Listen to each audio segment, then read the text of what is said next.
Hi, and welcome to Dipping and Out with Lucy, the podcast that opens up the discussion around domestic abuse. I'm here this morning with Monika Labich, and she is a specialist, alcohol dependency specialist and counsellor. And Monika, if you want to explain a bit about how long you've been doing this role and anything else you'd like to say about it. Hello, Lucy. Thank you for having me. Yes, I work predominantly in my private practice with alcohol dependency. This is my main interest. So I thought I'm not going to muddle up my interest and what I do in my private practice since I can choose. So I thought I'm going to support people with alcohol dependency only. I also have a day job, which is with drug and alcohol services in community, where we support all variety of drugs that we might come across. And we're just trying to support everyone who would like to learn a little bit and find out what can be done. So what is great about these both services is we never put any pressure on people to make any changes. Yeah. So we can explore, we can support, we can tell what are the options, we can show the options, we can talk you through it and walk with you, but there is no expectation for you to make any decisions or any changes that we think might be useful for you to know about. I also trying to raise awareness in Polish community about the effects of alcohol and how it can play the role in domestic abuse. In the past, I did webinars with Vesta, which is a Polish charity supporting Polish community affected by domestic abuse. So that was quite interesting experience as well to do it and give a little bit of the information that might be missing in our community. Absolutely. And I was going to say the resources for Vesta, and I think, is it Opaka? Am I pronouncing that correctly? Yes, it's Vesta and Opaka as well. They are the most, I think, well-known in UK that are extremely supportive, fearless, and they're just unstoppable in supporting people with problems with around domestic abuse. Yeah, no, it's on the website as well on ydom.co.uk. There's on the resources page. You can find those links there.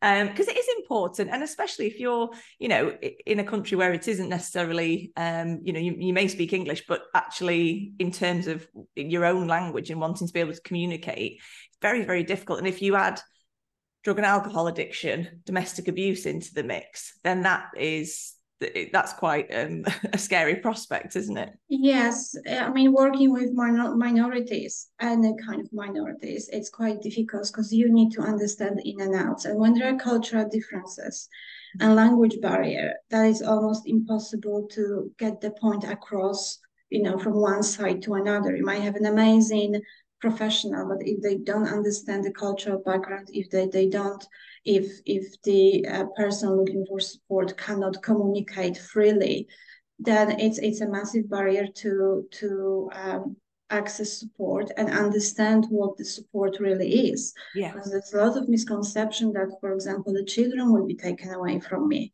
if social services going to be involved in supporting our family, or if I speak up, I might lose my job.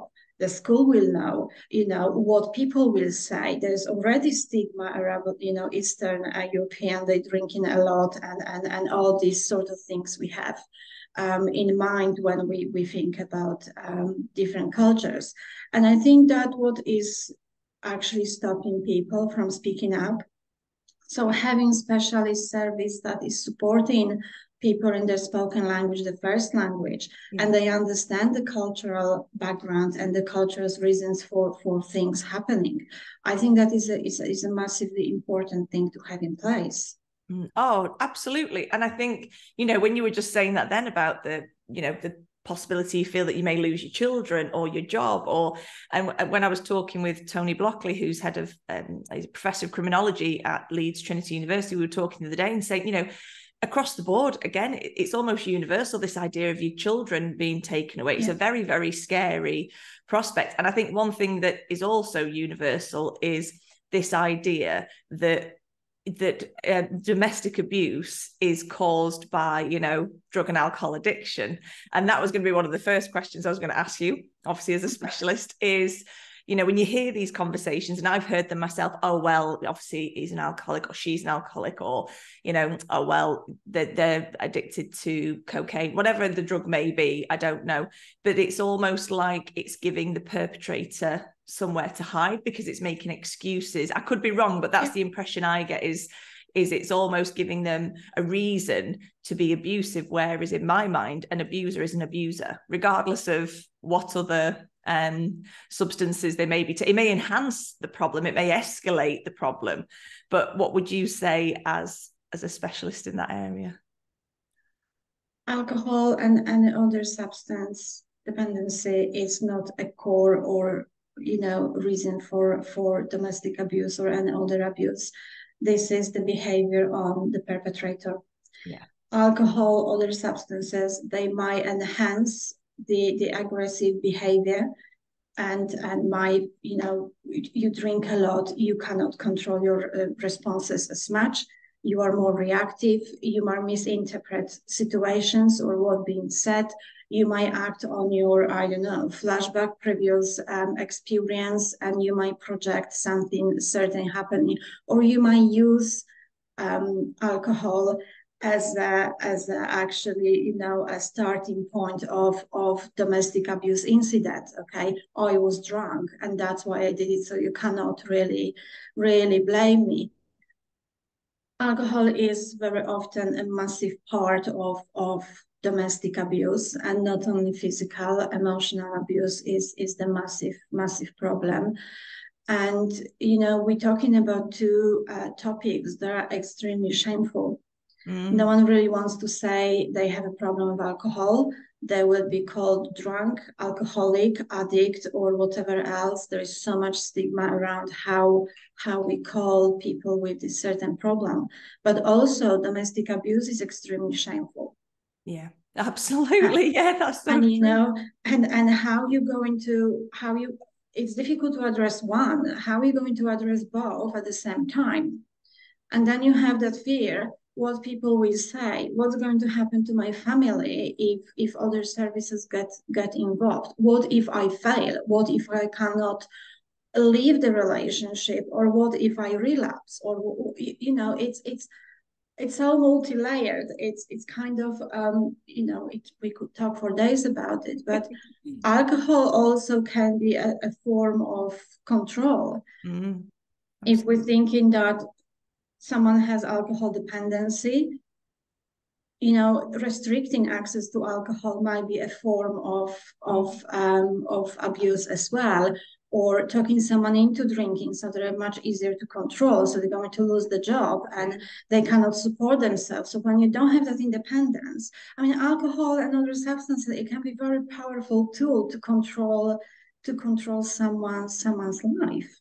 God, yeah. And that's just got me thinking as well of the flip side. If, like so many of us, you go through and experience certain things in life that are traumatic, that are life-altering, there will be people who use alcohol as a form of, I suppose, numbing the pain, if you like. Coping, So there's the flip side. So you've got the perpetrator, alcohol and drugs, and you've also potentially got the victim who maybe that's their way of coping with the situation that they're in. So it's a very, very complex. It's extremely complex, and sometimes a victim of domestic abuse might be kind of encouraging the perpetrator to drink more, because when they pass out, they're not going to be abused. Okay, so it's very gray area when we're talking, if they stop drinking or they stop using, that there won't be any problem, everything is going to be fine. It's not. It's psychological. With domestic abuse is about the behavior and the abuse and the need of controlling someone else. And if that was just about alcohol, people who don't drink wouldn't be abusers. They are. Yeah, yeah. And If that was that easy. well, this is it. At the core, like you said earlier, at the core of it all, someone who is abusive, Yeah. For whatever those reasons are, whether it's, talking again with Tony Blockley about this, about in terms of if you've lived in a household, maybe when you were growing up, in terms of the learned behavior, maybe if you are abusive, you're abusive. But if you then add all these other things around it, there could be issues at work. So they think, oh, go home, have a drink, that'll solve the problem, kind of thing. And it's a very difficult situation, I think. And do you find that you would have more, say, would victims open up to you and say, the reason I am drinking, in terms of alcohol and drug addiction, I'm doing this because of the situation I'm in? Or is it more you just sort of spot the signs? I think it's more about spotting signs and how to bring them up in a conversation. We need to remember that people who are being, they're experiencing domestic abuse, they are scared, they're very vulnerable, they're being told not to talk about it. So when they're being presented with professional and service, there is a massive power imbalance. And you have the power imbalance at home, and then you go in looking for help, and you have another power imbalance of power again. So it's really tricky, and it's really need to be carefully introduced to point out or kind of suggest there might be issues, around it. And sometimes, we say we support people, like in my day job or in my private practice, we support people with substance dependency. If you look a little bit underneath, it's everything. It's childhood trauma, abuse, neglect, emotional abuse, bullying, school, at work. There's so much past playing role in the substance dependency that it's impossible not to address it. Because at some point you need to address what is the core issue, because alcohol or substance dependency this is like a red flag, something is wrong. It's not very often when someone says, oh, I'm really happy, it was just a social drinking, there's nothing wrong in my life and I cannot stop drinking. That is a completely different group of people. Yeah. Majority of people who come and trying to get some support or answers is they have something happening in their life and they're trying to cope with the outcomes of it using alcohol. Yeah. So we need to, as a drug and alcohol professionals, we need to know about it all. Yeah. And we need to be comfortable talking about it, because quite often people come to us and they have it's not a confidence, they have no belief they can do it, that they can make changes, the situation can change. So we have to hold, the power, but we also have to keep this confidence, and they actually borrowing, the confidence and belief of us, and hope start growing, and people starting to believe maybe I can make small changes. Yeah, because it's like that image you see, isn't it? Of the iceberg. So you see the tip of it, and actually what's underneath is a lot's there. And you never know what you're going to find there. But if we talk about the childhood experience, drinking is normalized. Domestic abuse, I'm going to say it, and maybe there's going to be a backlash, but it's acceptable in a society. No one wants to address it. So in that respect, it's almost like socially accepted that the abuse is there. Not necessarily that abuse is happening, but society is accepting it's there. It's so big, we don't really know what to do with. I'm sure it doesn't, it doesn't apply to me, and I'm sure I don't know anyone That's a biggie. who would be abused. So I can't really take a stand. I can't do anything about it. And then we have children growing up in a home that is very dysfunctional on many levels. So what they learn at home, they take it with them throughout their life. They are adults, and unconsciously, they might repeat the same unhealthy behavior. So if they learn that shouting, screaming, hitting is the right response, it's not really a response, it's a reaction. But they might see it as a way of communicating that actually that's how you do it. Yeah. And then we have children who, they might be living in a house when there is a financial, difficulties, and they're not going to have breakfast at home before they go to school. They're hungry, they can't concentrate, they might be sleep deprived, and they cannot concentrate because something happened at home, and the sleep was disrupted, and they're basically on alert, trying to figure it out, am I safe or not? They go to school, and they cannot perform as well as other children who would have that safety net around them. Yeah. So we're looking at an adult who has alcohol problem, and I think, oh my God, just stop drinking, sort out your life, try harder, get a grip, get a job, and everything will be fine, Yeah. No, we cannot just see that adult. We need to know what happens and what led them to that point of life that actually alcohol took over. Yeah. Because it's not a choice. Yeah. People might pick up the first drink. They might drink, socially and everything, but this is very progressive. It's very subtle progress when alcohol actually is taking over your life. And one day you wake up and you're thinking like, holy shit, what happened to me? Sorry. No, it's right. Listen, everybody, I don't mind it at all. It's perfect. Because it's in your face, it's like in your face, what happened to my life? And isn't that when you've just said that there about it's happening sort of so slowly with alcohol, say as an example, and it's exactly the same with domestic abuse.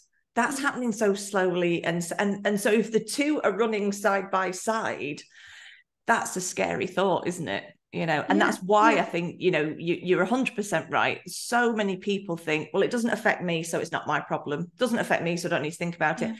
And actually, there will be a percentage of those people that it actually is affecting. They just don't know it, and they don't want to admit it to themselves, and they probably don't even recognize it because that to them is normal behavior, drinking as much. But, I mean, I don't understand the term, but you hear this term functioning alcoholic, don't you? Where somebody could go to work, they could be, but then go home and drink, God knows what, I don't know, but get to that point where, but also if there's, and the abuse on top of that.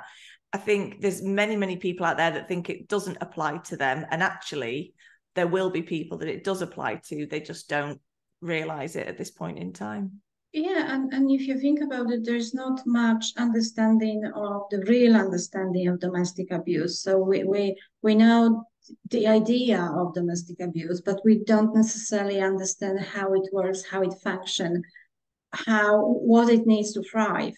Okay. Yes. Yeah. And then people don't have much understanding what actually is causing alcohol, what it means, what it causes, what it does to person, what happened when they're drinking, how their body is reacting to not to have alcohol. Because you see, another element is, if we're talking about the great drinking, so for example, we have the professional, they still work, they're picking the children from school, they can cook, they keep all these functions that we expect them to hold, all these responsibilities, but they might be drinking much more, and it's not social anymore. It's actually playing the role of, if I don't drink, I won't be able to complete everything that I have, all the tasks I planned or were put on me throughout the day. So that is the very gray area of this functioning alcoholic, which I kind of like to say gray area, trying to avoid the word alcoholic. Some people are comfortable with it, but usually there's a lot of stigma around word alcoholic, and sometimes people say, no, I can be called alcoholic, but then it's like, if you talk a little bit more and get to the bottom of it, it's like, well, actually, I feel I deserve to be called an alcoholic. So they kind of, we could talk about the nitty-gritty of everything for like 2 days, if you let me. But the thing is, it's not as much how you drink or how much you drink. It's how it's affecting your life. Yeah. Yeah. Yeah. And that's the thing. I'm just thinking then about if I'd been out with friends or something, you've had a few glasses of wine or something.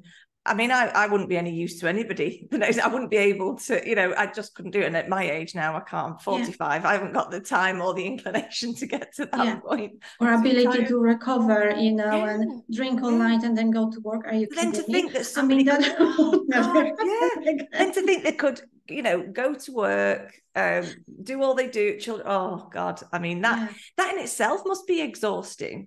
Yeah, That must be exhausting. alcohol has a massive effect on body, and with the time, if you drink regularly, you will develop tolerance to alcohol. So when I was saying it's progressive, it's you will need with the time, and not everyone will end up with alcohol dependency. Okay, but majority people might if they're doing it regularly and they're drinking for reasons that they're trying to numb their feelings or they're trying to cope with anxiety or pressures and things like this. So when you get to the point when it's actually your alcohol tolerance goes up, you need to drink more and more to get the same effect, right? And then at some point you are not getting that effect anymore at all, because you cross that point of not having that nice hit of being tipsy and happy and feeling relaxed and everything, And that's where the problems start, because when you get to physical dependency and you restrict access to alcohol for that person, that can be very dangerous. And that's something I was just going to say as well, that I've only heard a little bit about it, and that's obviously where you are the specialist, that it's very dangerous if somebody was an alcoholic. It's very, very dangerous to then say, right, that, if, cut it out altogether. It actually could be quite life-threatening, as that's the understanding I have. It depending obviously on the person, I would imagine, but I think the risk is for every person. The withdrawals might be slightly different depending on the person, as you say, but the withdrawals are really, really difficult to cope with, very debilitating, and also there is a risk to life, because you might end up with a seizure, you might die if it happens. So we never really recommend to stop drinking completely if you have that dependency, and even if you do, if your body is giving you any symptoms, any signals that it's going into a shock, and you have shaky hands and you can't concentrate and you feel nauseous, or you kind of, your body shakes and you sweat and you feel very, very unsettled, it means that you have physical alcohol dependency. Wow. It means that you need to drink a little bit to settle it down so your body will not go into a shock. And that's where another difficulty is for a person to actually, when they realize, I have to drink now, I don't want to anymore, but unfortunately I have to continue until I get slowly detoxed, or I just go for a detox to private rehab program or something. So it's very easy to cross that line, and it's very sneaky. It's very subtle progress, so it's difficult to really catch it sometimes on time. So I think it's the safest way is just slowly reduce, and it also giving you that, you have that comfort. Yeah. You have that bubble around you that alcohol gives you, but you are slowly coming out of the comfort zone, and you're trying to organize your life and prepare yourself for not drinking, because that is going to be completely different life. You don't have the coping mechanism that you had for years, for example, and you need to cope with all the emotions, memory, changing the pattern of how you. Everything's coming to the surface. Your nervous system need to learn how to cope with life without having that support from alcohol. So it's a preparation. When I reduce alcohol with someone, it's like, this is the preparation. This is the time for you to figure it out, what you need, what was missing, what you neglected in your life, what you want to keep in your life, and what you need to give up. Oh God, yeah. And It's a full-time job, Lucy. It's a full-time job, and I don't think people realize your brain is basically working overtime. Yeah. And it's and you would, say if you had a pattern, like you were saying before, it could be that somebody comes either in from work or whatever, or it's the weekend, I don't know, but they, and alcohol is part of that, then that's part of that pattern. And if you've been doing that for a very, very long time, to have to then start to amend that pattern, if you like, not change it all together at once, because like you said, it's a slow kind of burn, slow progress, but to then have to amend that pattern to your life must be really scary. That's the word that's coming to mind. It must be very frightening, because you've used alcohol, say, as like your safety net. That's, like you say, it's to numb the pain, it's to numb the feelings, it's to say that, you're going to reduce that, not necessarily take it away, but even reduce it, must be a really frightening prospect. And I would imagine, is it the same with drug addiction as well? Then you wouldn't automatically say, that's it, whatever. I don't know anything about drugs, I have to admit. So we'll have to talk about different drugs, individually. So we're not going to dive into it. I mean, heroin is one of the drugs that it's very unpleasant and quite risky to just stop using. So, but there are medication that we can use to replace heroin with, the methadone, the Subutex, and other aspirin, or the other things that we could prescribe and kind of try to give a little bit structure. And it's almost like a harm reduction, because they are not exposing themselves to risky behavior, or to injecting, or to buying drugs when you don't know what really is in a bag when you buy it, because it's not it's not produced in a laboratory or anything. You don't know where it comes from. You don't know what it's cut with. But when you were talking about how scary it is to make changes around drinking, how scary it is to make changes about domestic abuse, how scary it is to leave, to even think about it, right?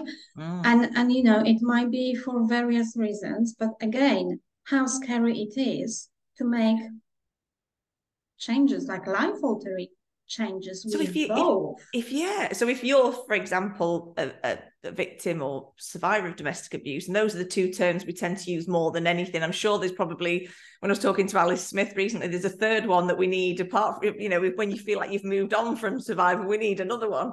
But in the meantime, when you're, say, for example, if you are finding that your life is moving forward slowly, one step at a time, then if you've also got alcohol addiction in with that, and you're also trying to move forward from the experience of domestic abuse and all the trauma that comes with, and all the issues and problems, that is, I mean, how much support must people need?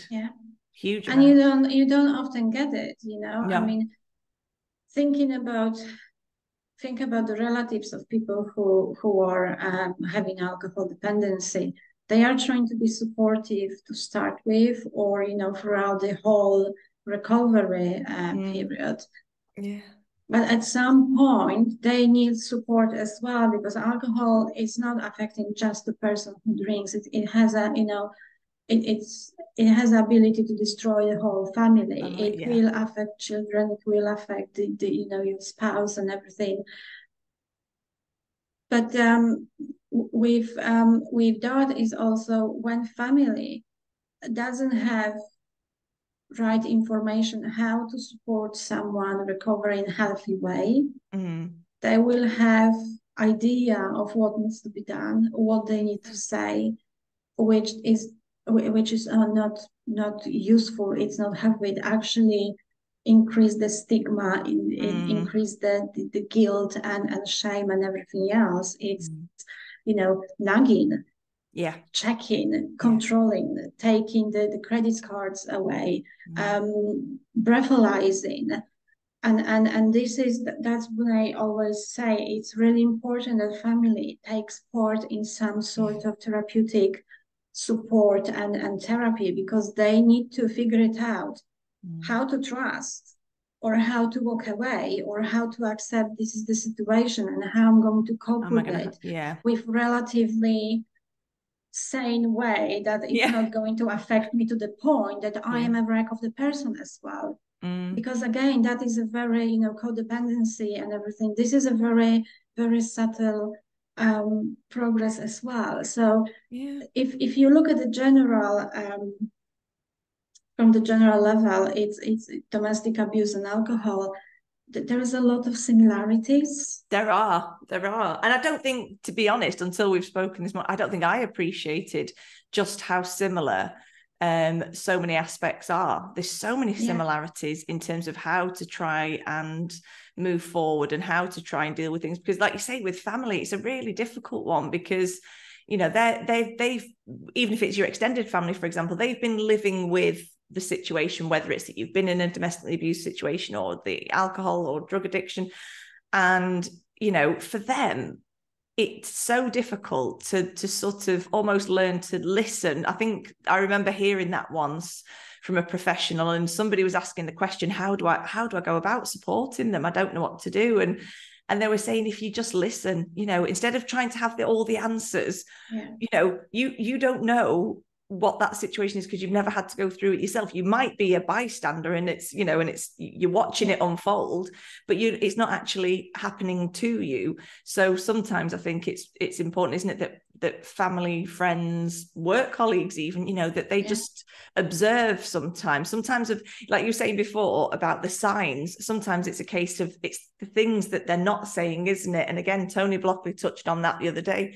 It's the things people don't say that very often lead to the things that come to light and think, okay, it makes sense now.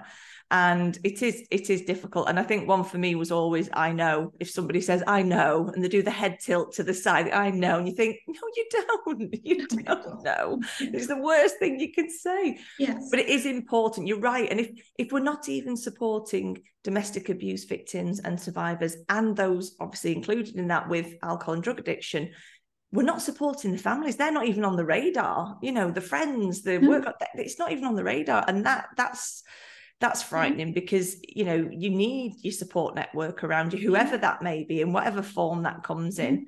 It is important to have support, isn't it? Yeah. And, it doesn't just because we talk a lot about, people who are underprivileged.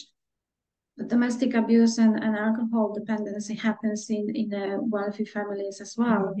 It doesn't discriminate. It's there. And how quite often it's been covered up and like this, not dismissed, but the excuses we give in for people who are doing well and they drink. Okay, people who have unprivileged life, they don't have that. There is much more stigma. So there's the element of having different possibilities in life and being born in a different class. You will get a different response and different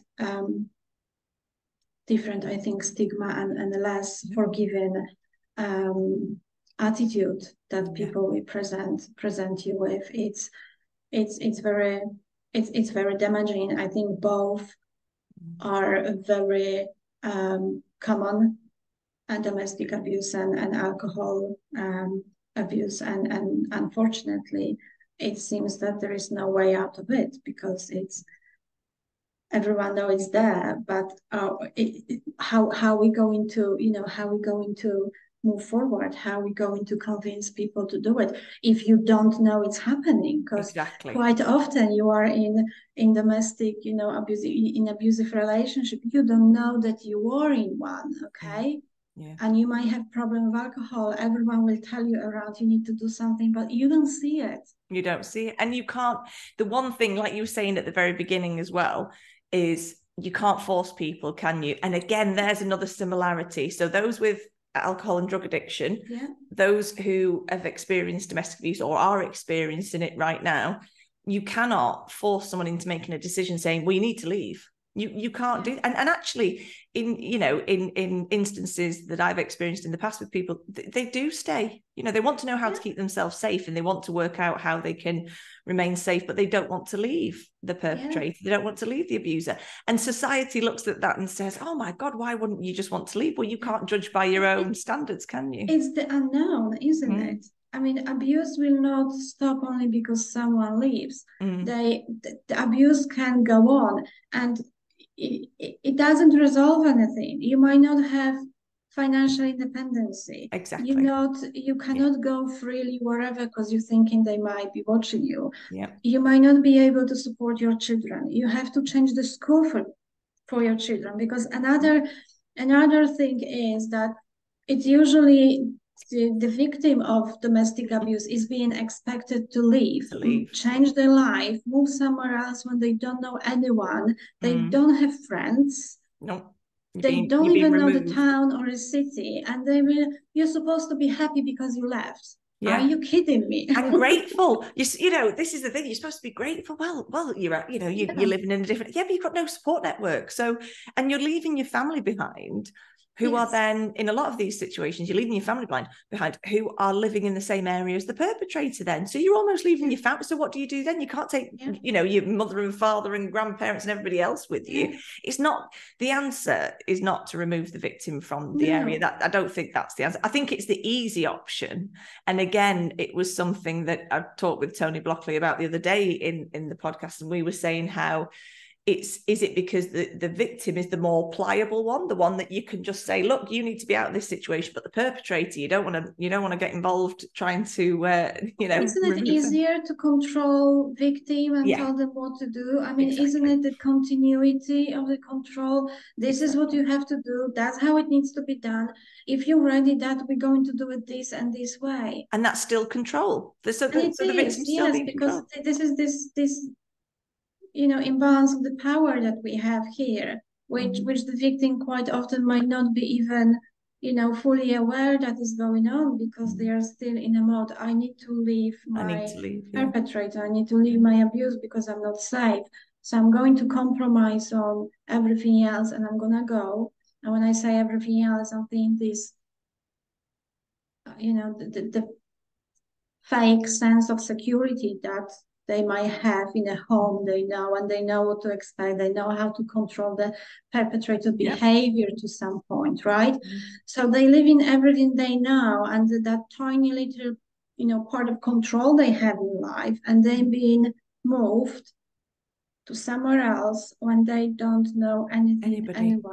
It's so dangerous as well. It's so dangerous because that in itself could put you in a situation where you feel you need a dependency of some sort, whether it is alcohol or drugs, because who is there to support you? And especially if you've got children, we're very quick to judge those who are going through alcohol and drug addiction, but you don't know the full picture, and that's the difficulty, isn't it? We don't know the full story, and until you start digging under that iceberg, you're never going to know, are you? But also, what I had to learn, because I'm trained counselor, and I started like 8 years ago. And I remember when I started on my placement, how difficult it was for me to kind of give them that autonomy, to actually be here as a person who wants to support without having this quite often, subconscious need to change their life for better. For them, and it's kind of like, why they, I understand you don't wanna. I understand, you don't understand because you're not in their head, so you don't really know the reasons, but you kind of feel like you understand and you want to help them and they are here.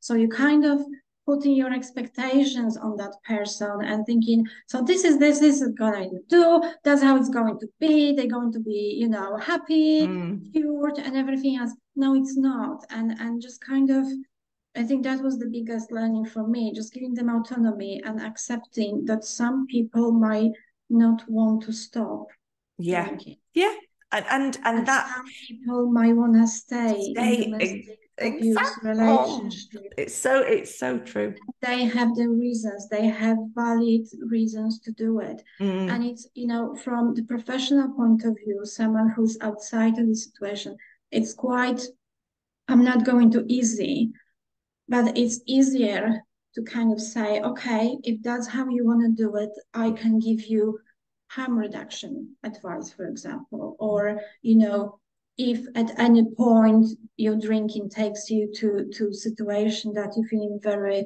ill, you have seizure or whatever, you're not feeling well, you need to call the ambulance or whatever. So trying to prepare the Put things in plan for place. the Yeah. emergency and put things in place so that person can, they're not going to change their behavior, but they can take the safety steps to minimize the risks. And that is, I think, the biggest difficulty is because the family doesn't really have that opportunity. They don't have that easy exit, as I'm going to say, the professional has, because that person stays in their life. There's emotional attachment, which as a professional, I don't form with my clients. So it's easy for me to actually step back and say, okay, if that's what you want to do, that's what we're going to do. If you want to reduce drinking, yes, I can support you with doing it. And you're going to lead the support because it's not my choice. It's not my life. I don't know how that person feels. Okay. I don't know how they're going to feel when they make the changes. And so it's giving them that control, isn't it, back almost? Yeah. Yes. So I always say I can walk next to you, but you are the one who actually have the voice to say, no, we're not doing it because it doesn't work. So then I'm going to probably say, out of the curiosity, is it because it's stopping you drinking, or is it because it doesn't fit into your personality in your life? Because if you're going to make the lasting changes, it has to agree with you. Okay. Yes, they need to come out of the comfort zone, but they also, it needs to fit in their personality. It needs to fit in their lifestyle, what they like. Yeah.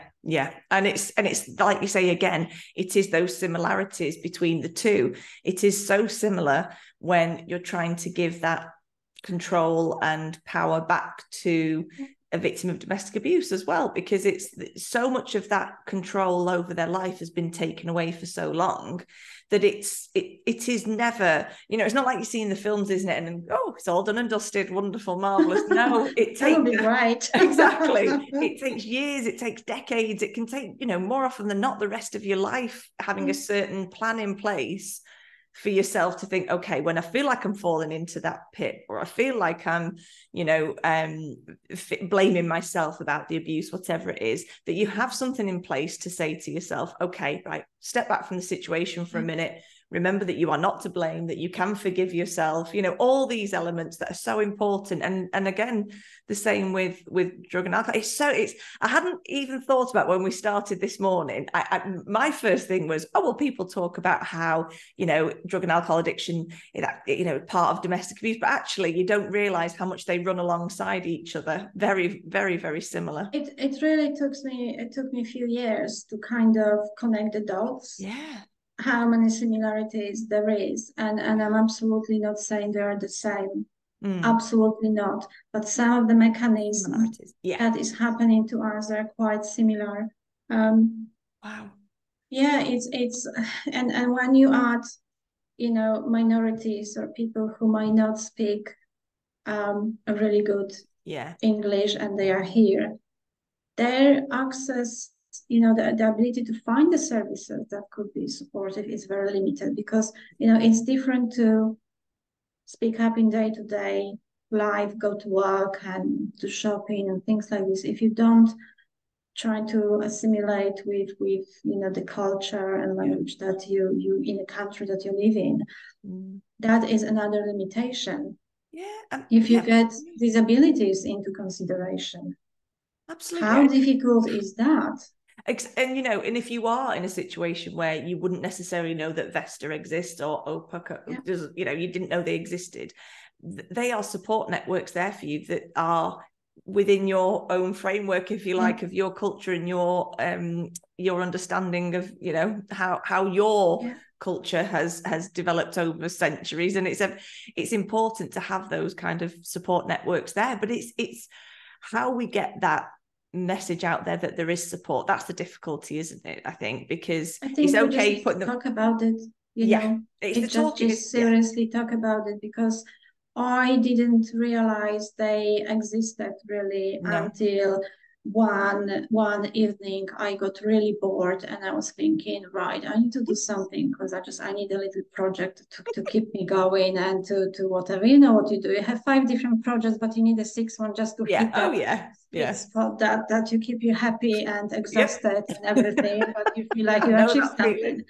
Um, so I started looking for how to, how to maybe give some information to Polish community in England, because I had few clients who had quite a difficulty to engage and recover on in this meaningful level and meaningful conversation about previous experience, feelings. That takes another I think skill that you need to have to freely talk about it.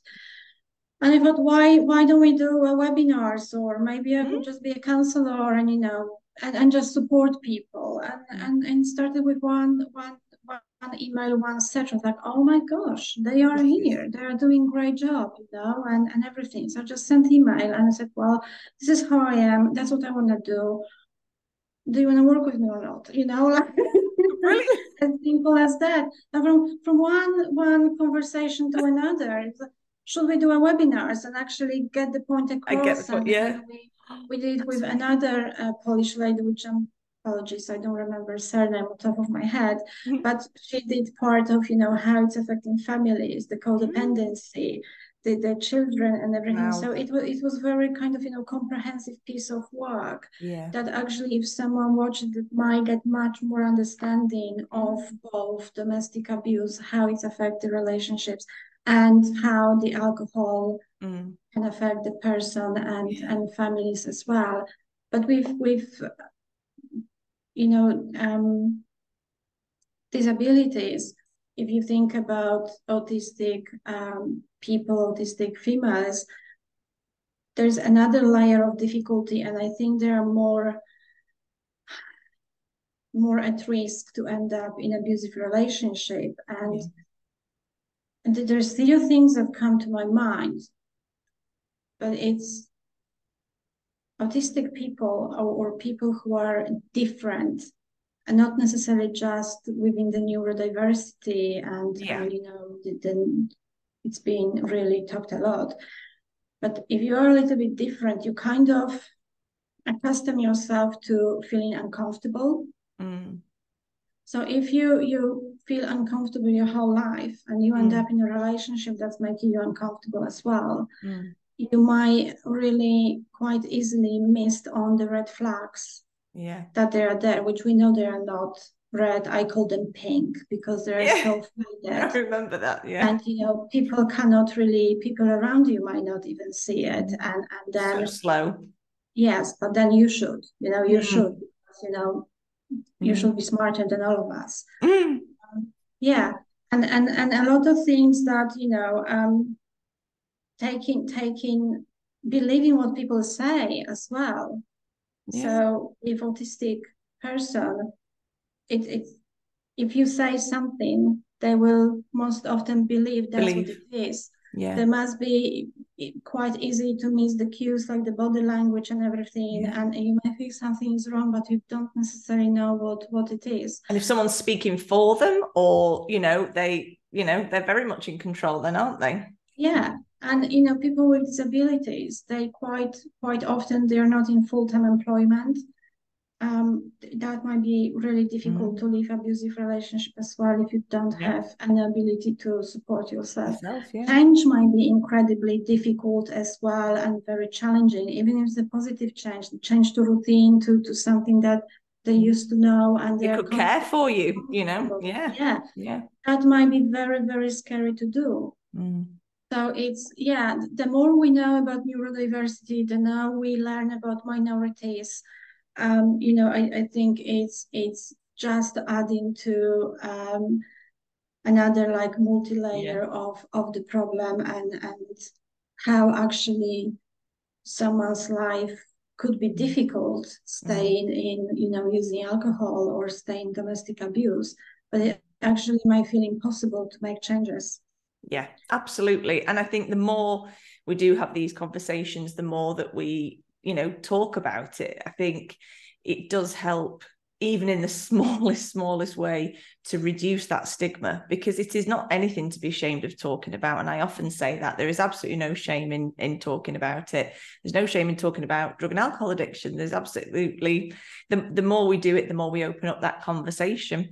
And I think if there was one question, I was just thinking if there's any one question I could ask you, I think the one I was asking myself the other day was, and I do like this idea, is in terms of a professional, what would be the one piece of advice you would give to somebody, say, for example, if obviously from your specialism in terms of drug and alcohol addiction, if they were looking for support, or they were thinking, actually, I do need some help, I just don't know where to begin. That's usually the thing, isn't it? It's the jumping off point, like, where do I even start?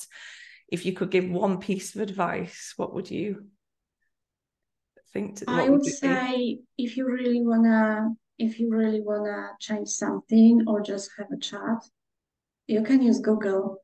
Yeah. Okay. Yeah. Local drug and alcohol service.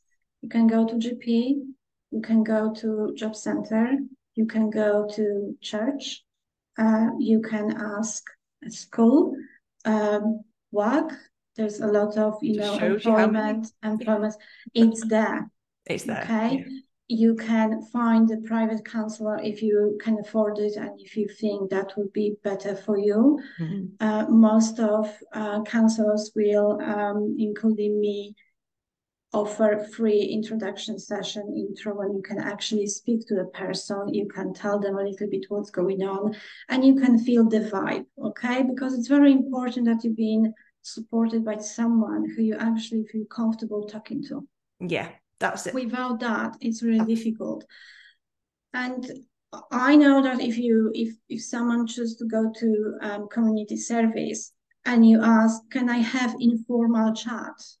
I don't want to be open. I don't know if I need it, but I just need a little bit of advice. Can just someone call me? And I can then have a little bit more information and understanding, and then decide. They will give you that call. They will give you that contact. Yeah. So if you think there is a problem, just talk about it. Just talk. And it's so simple, isn't it? It's such an easy concept in some ways, is just to talk. And I think, if just to add, if people telling you that you might be drinking too much or whatever, or if you have a feeling like, oh right, so there's a whole bottle I finished yesterday and that haven't happened really before, then I would say, you might have a problem, or you might be on the way to have a problem with alcohol. So just try to catch it and try to make changes before it gets to physical dependency, because it's so much easier to do it before you cross that line. That line where there's there is going back, but it's going to take a long process to get there. And if you can sort of head it off at the pass almost, then that would be amazing. But I just wanted to say thank you so much, because I've learned. Thank you. I feel like I'm going to be an encyclopedia by the end of all this. I'm going to know so much about every aspect. It's amazing. But no, thank you so much, because it is so important to get that conversation out there. And again, it is another one that people find very difficult to talk about, but look how easy we've made it. Yeah. We've made it look so simple. Yes. And just normalizing that actually people have problems. Yeah. Many, people experience mental health problems, and we never know what is really going on in people's lives. So don't judge before you really know, because it can be very hurtful, and it's actually not helping anyone. No, and I think that's perfect. How could we end it any better than that? She's right. Don't judge.